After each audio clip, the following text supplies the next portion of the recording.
Alléluia, Alléluia. Merci Seigneur. Alléluia. Merci à Dieu une fois de plus. Père, au nom de Jésus, pendant que nous partageons à nouveau ta parole, Seigneur, fais-nous du bien. Parle-nous et que ton nom soit glorifié. Au nom de Jésus, j'ai prié. Amen. Aujourd'hui, nous allons exhorter rapidement sur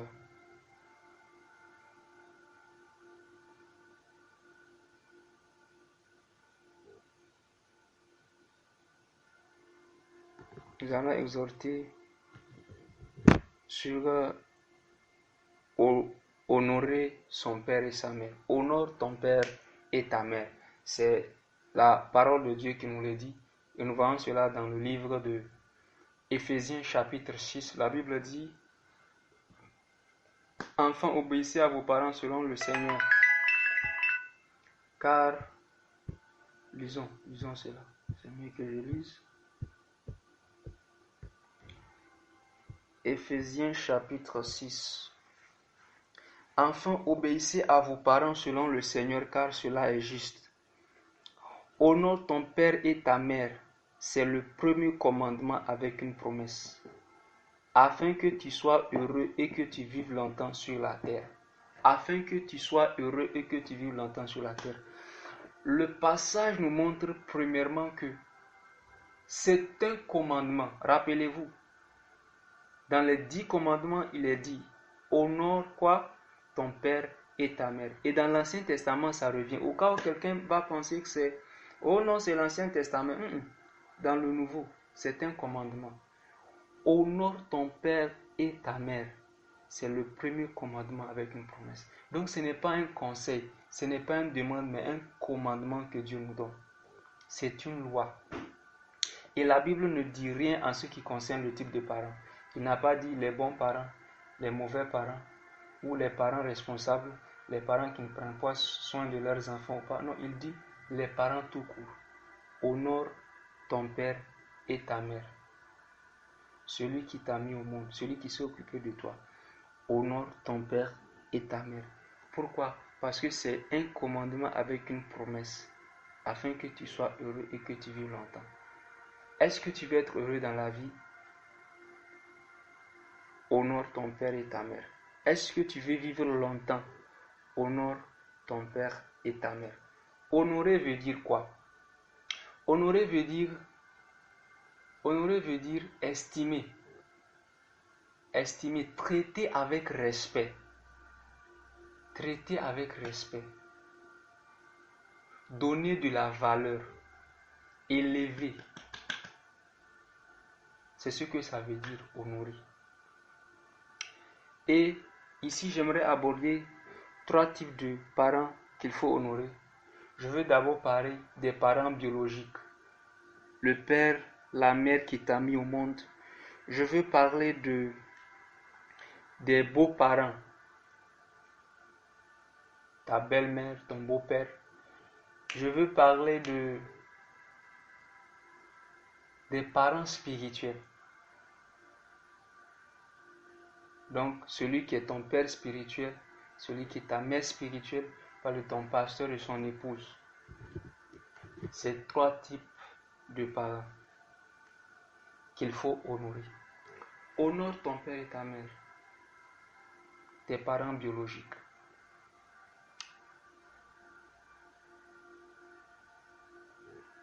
Vous voyez, comme je l'ai dit, la Bible ne donne pas de précision. La Bible ne donne pas de conditions. S'ils sont bons, s'ils sont mauvais, quelles que soient comme elles sont, la Bible nous dit que ce que nous leur devons, c'est l'honneur. Qu'ils soient chrétiens ou pas, qu'ils soient méchants ou pas, je dois toujours m'assurer de traiter avec respect, de les estimer, de leur donner leur place de père. Parce que Dieu ne se trompe pas. C'est le père que Dieu t'a donné. Personne n'entre dans ce monde par hasard. Si nous sommes rentrés dans ce monde, c'est parce que Dieu nous a placés là, dans cette famille.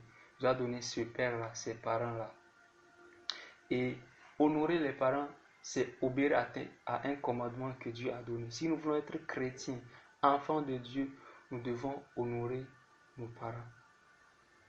Comment est-ce que nous pouvons honorer nos parents? C'est une exhortation, je ne vais pas beaucoup m'étaler. Nous honorons nos parents dans la manière dont nous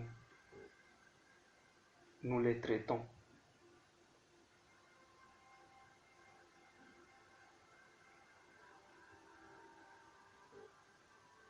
Dans la manière dont nous les traitons. J'ai dit avec respect. Avec respect.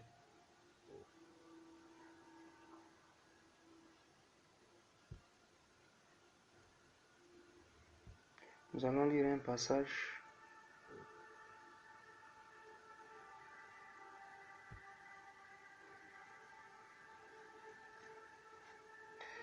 Elle dit, Lévitique 19, le verset 32.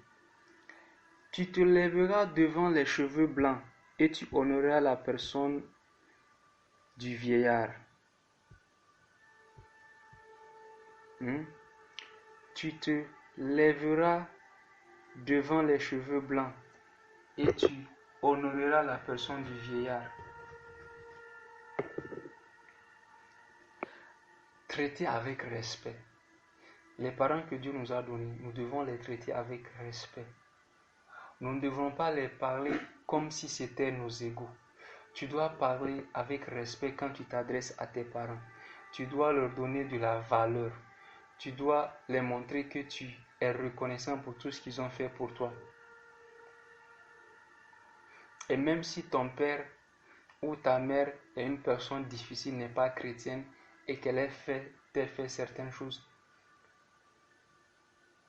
n'empêche, même dans ça, tu dois rendre grâce à Dieu parce qu'au moins, tu sais le genre de père, de mère qu'il ne faut pas être.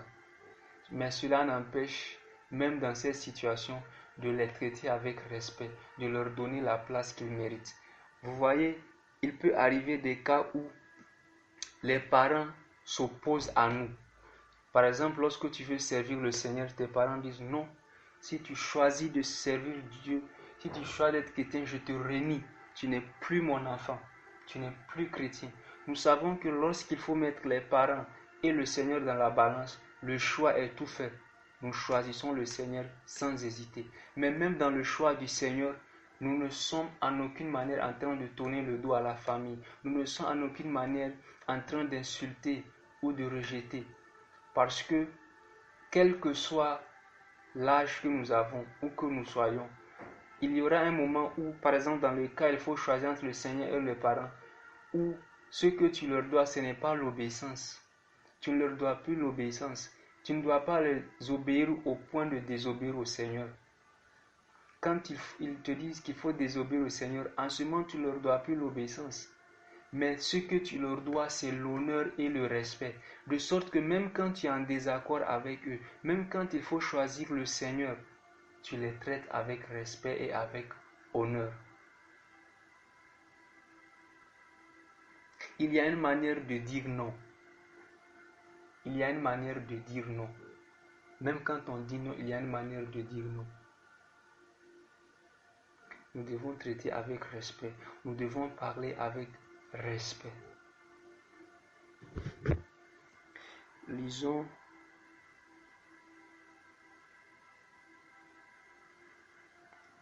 Proverbe.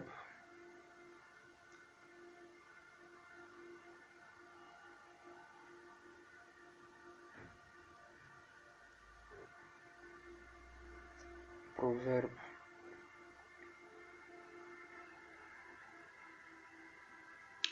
Il dit, mon fils, garde les préceptes de ton père et ne rejette pas l'enseignement de ta mère. Nous devons écouter aussi nos parents. Même si nos parents ne savent pas tout, nos parents veulent notre bien. Ils ne savent pas ce que nous, dans leur situation, à leur place, même quand ils font des choses que nous pensons être mal, ils le font en pensant à notre bien. Ils le font en pensant à notre bien. Mon fils, garde les préceptes de ton père et ne jette pas l'enseignement de ta mère. Que nous le voulions ou pas, nos parents ont aussi des choses à nous apprendre. Quand tes parents sont restés, particulièrement quand ce sont des croyants, tes parents sont restés mariés pendant 30 ans. Croyez-moi, ils ont des choses à nous apprendre. Ils ont des choses à nous apprendre. On dit, un fils sage fait la joie de son père. Et un homme insensé méprise sa mère. Celui qui ruine son père et qui met en fuite sa mère est un fils qui fait honte et qui fait rougir. Ça, c'est beaucoup plus pour les personnes qui sont à l'étranger. Tes parents t'envoient de l'argent, tu dilapides. Tu ruines tes parents avec cet argent pour aller faire la fête. Pendant que papa et maman vont suer pour toucher de l'argent, t'envoient pour que tu étudies, pour que tu deviennes quelqu'un, que tu deviennes quelque chose dans la vie. Tu prends cet argent pour courir les femmes. Tu prends cet argent pour mettre dans l'alcool. Tu prends cet argent pour faire la vie avec. Des fois, tu leur mens pour leur dire que tu as besoin de ci, alors que tu n'as pas besoin de ça. Tu sais que leur vie est difficile, qu'ils font de leur mieux, qu'ils se plient en quatre, qu'ils se saignent pour te pouvoir ce qu'ils te donnent. Mais tu ne penses pas à leur souffrance. Tu t'en fiches complètement et tu dépenses l'argent comme tu veux. Tu veux vivre au-delà de tes moyens, au détriment de leur souffrance. Beaucoup de parents meurent vite, vieux à cause de leurs enfants. De soucis à cause de leurs enfants. Nous ne devons pas être ceux-là. La Bible dit, si nous voulons être heureux, de nourrir nos parents. Tu ne dois pas ruiner tes parents. Ne mens pas au sujet de ce que tu dépenses. Ne sois pas de ceux qui maudissent, disent du mal de ceux qui maudissent leurs parents, leur mère. La Bible dit que la lampe s'éteindra au milieu d'eux. Il y en a de ceux qui vont jusqu'à porter la main sur leurs parents, sur leur mère, la mère qui t'a mis au monde. Tu attires la malédiction sur ta vie. Les circonstances seront contre toi. C'est la malédiction. Quiconque lève la main sur sa mère, son père, attire la malédiction sur sa vie. Et croyez-moi, un parent qui soit mauvais, qui soit chrétien ou pas, quand ta mère te dit mon fils, quand ton père te dit mon fils, que Dieu te bénisse, tu es béni. Tu es béni.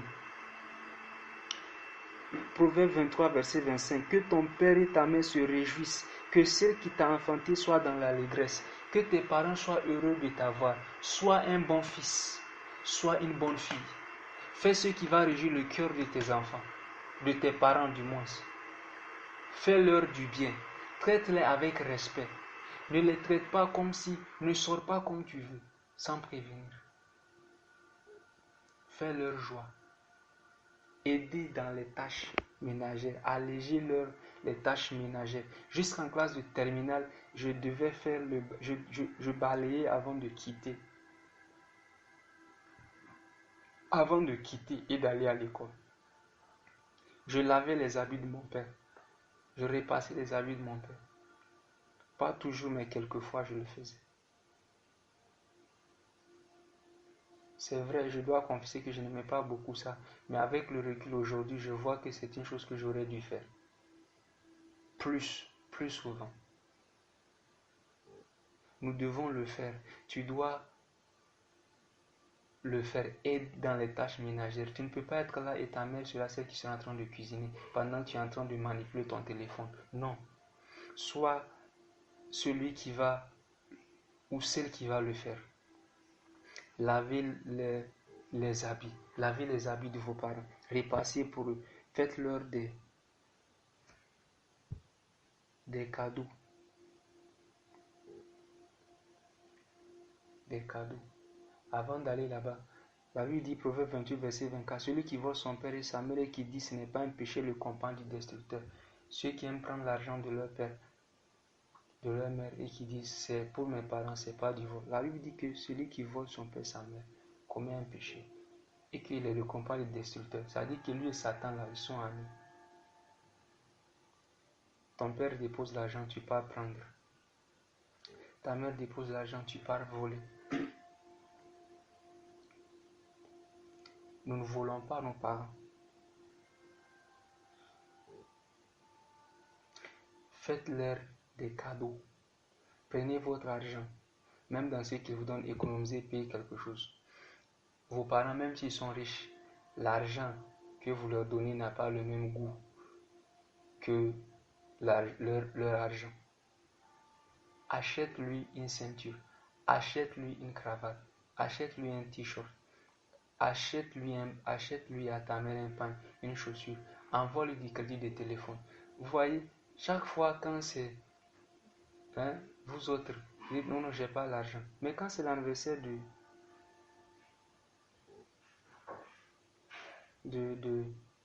de ta chérie, tu te plies en quatre pour trouver l'argent.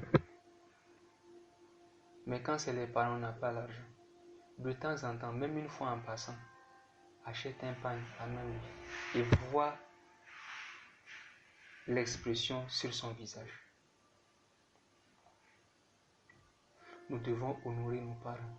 Nous devons faire du bien à nos parents. C'est ce que la Bible nous demande afin d'être heureux et de vivre longtemps. Ensuite, une autre catégorie de parents à qui il faut faire du bien,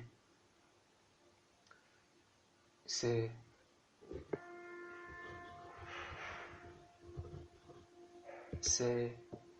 les beaux-parents. Saül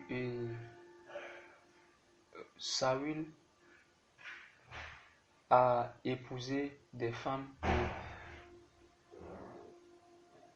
La Bible dit que Isaac et Rebecca avaient l'esprit tourmenté à cause de leur belle-fille, à cause des filles que leur fils Saül a pris. Et quand Saül a su ça, Ésaü du moins, Ésaü plutôt. Et quand Ésaü l'a su, il est allé prendre une autre femme encore, d'autres femmes. Écoutez-moi, la vie est un cycle. Aujourd'hui, vous êtes l'enfant. Demain, vous allez être le parent. Et après, vous serez les beaux-parents. N'oubliez pas que celui qui tire par l'épée périra par l'épée. Le jour où David a vu Saül dans la grotte, il pouvait lui ôter la vie. Il ne l'a pas fait. Alors que celui qui se trouvait entre le trône et lui, c'était Saül. Il ne l'a pas fait. Il a dit, si Dieu a dit que je serai roi, je préfère le laisser me mettre sur le trône. Parce que si je le tue pour accéder au trône de cette façon, on me fera la même chose. Si tu magouilles pour prendre la place d'une sœur, on te fera la même chose. Si tu magouilles pour arracher le foyer d'une sœur, on te fera la même chose. Si tu magouilles pour arracher le job d'un frère, on te fera la même chose. Car celui qui tue par l'épée paiera par l'épée. Jacob est allé magouiller pour voler la bénédiction, pour aller usurper l'identité de son frère. Et en contrepartie, il est tombé sur Laban, qui a changé 10 fois son salaire. Faites attention. La vie est un cycle. Sois le genre d'enfant que tu voudrais avoir. Sois le genre d'enfant que tu voudrais avoir.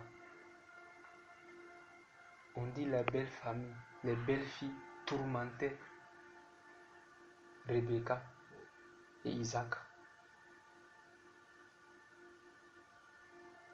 C'est en Afrique que toutes les belles-mères sont des sorcières. Écoute-moi, même si cette femme est réellement une sorcière, c'est elle qui a mis au monde cet enfant qui est ton mari. C'est la sorcière qui s'en est occupée. Ne crois pas que tu peux traiter ta belle-mère de sorcière et ton mari va rire avec toi. À moins qu'il soit envoûté. Tu ne peux pas traiter mal sa mère et penser qu'il va bien te traiter. Et rappelle-toi, j'ai dit la vie est un cycle. Aujourd'hui tu es la belle-fille, demain tu seras la belle-mère. Ah oui. Donc réfléchis à la manière dont tu traites ta belle-mère.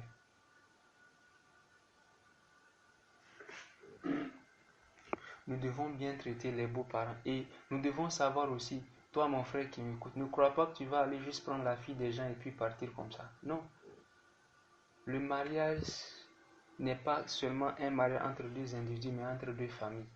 Quand tu maries une personne, tu maries aussi la famille. Tu dois traiter tes beaux-parents comme tes propres parents. Des fois, une manière d'honorer, et une chose que vous devez faire, c'est qu'il y a des moments où quand vous faites un don, quand l'homme va offrir des cadeaux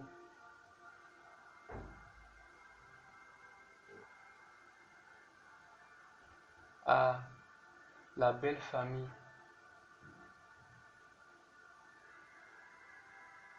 quand la fille, par exemple, veut offrir un cadeau à ses parents, qu'elle le fasse au nom d'elle et de son mari.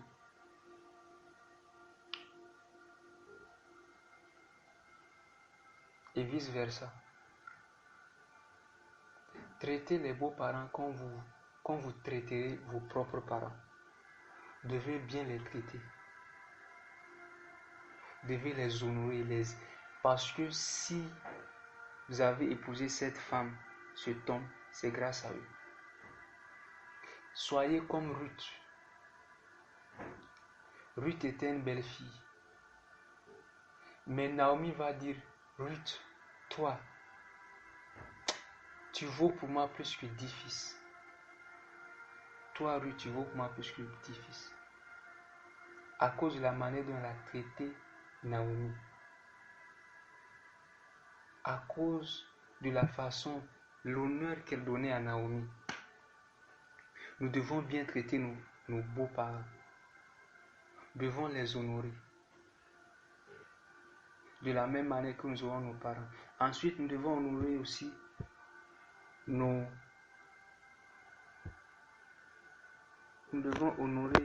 parents spirituels.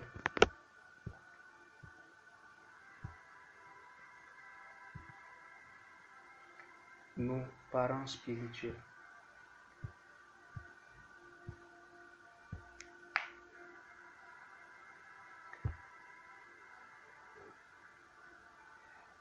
Galates chapitre 6, le verset 6. Que celui à qui l'on enseigne la parole fasse part de tous ses biens à celui qui l'enseigne. La Bible dit, tes biens, mets-les au service de celui qui t'enseigne. Celui qui t'enseigne, c'est qui? Les parents spirituels que Dieu t'a donnés. Dieu dit que ton pasteur, que sa femme, sa famille puisse jouir aussi de ce que tu as. Puisse jouir de ce que tu as. Au-delà de la dîme, l'offrande que tu donnes à l'église.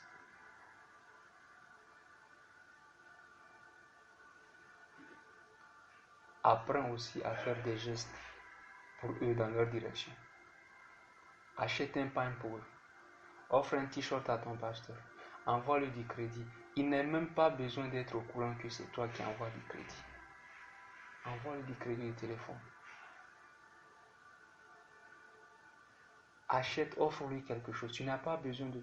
Vous voyez, c'est pourquoi les gens sont beaucoup bénis ailleurs.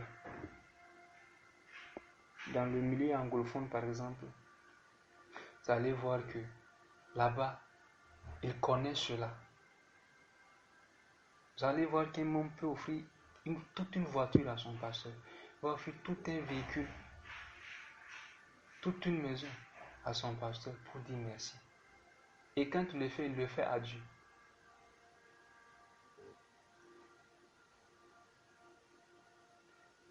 Dieu veut que nous honorions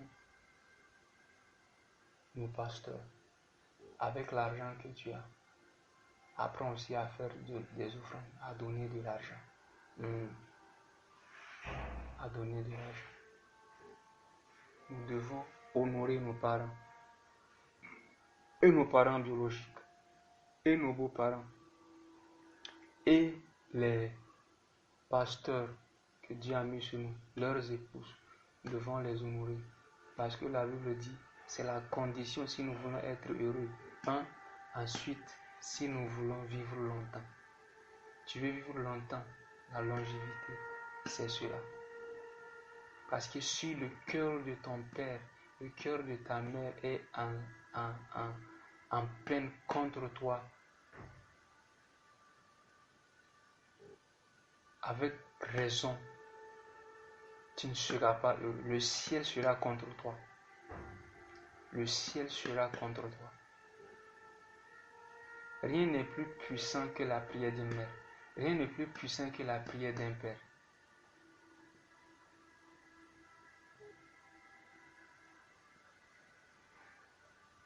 Nous devons les honorer, même quand ils ne sont pas là. Nous devons les honorer. Nous devons les honorer. Nous devons les honorer. Nous devons reconnaître leur sacrifice. Nous devons reconnaître leur sacrifice. Ils ont fait ce qu'ils ont pu. Nous devons leur reconnaître cela. Et en tant qu'enfants de Dieu, nous devons les mettre dans le repos. Nous devons les mettre dans le repos. Jésus sur la croix a dit à Pierre, a dit à Jean, fils, voici ta mère, mère, voici ton fils. C'est une façon pour Jésus de dire, de montrer que je m'inquiète pour Marie. Même si je ne suis pas là, je mets quelqu'un pour s'occuper d'elle. Il faut que quelqu'un s'occupe d'elle. Parce que Marie est sa mère dans le naturel, sa mère biologique. Je mets quelqu'un pour s'en occuper. Jésus l'a fait, nous devons le faire. Plus, nous devons être le genre de fils qui allège le fardeau des parents.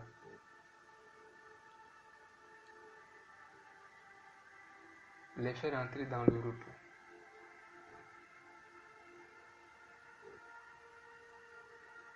Et même nos parents spirituels devons reconnaître leur labeur, ce qu'ils ont fait. Nos pères dans la foi, leurs œuvres, leurs sacrifices pour faire avancer l'évangile. Ils ont fait ce qu'ils ont pu. Ils ont fait ce qu'ils peuvent. Et nous devons leur reconnaître cela. Certains sont vraiment des serviteurs de Dieu qui ont œuvré, continuent à œuvrer encore. Nous devons les honorer. Nous devons honorer de telles personnes. C'est ce que Dieu veut pour nous. C'est la volonté de Dieu pour nous à notre égard.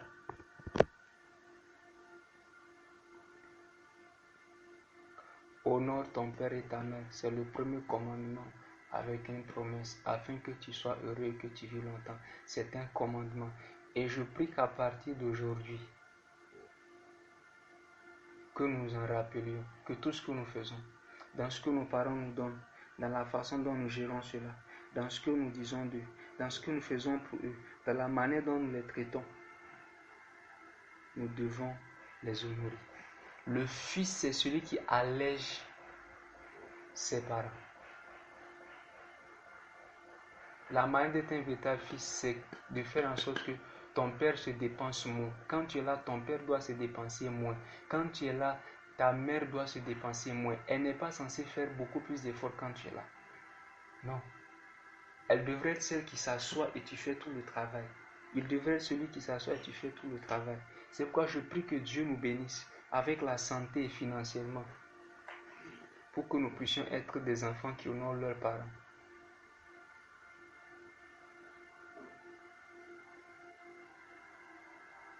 Au nom de Jésus-Christ.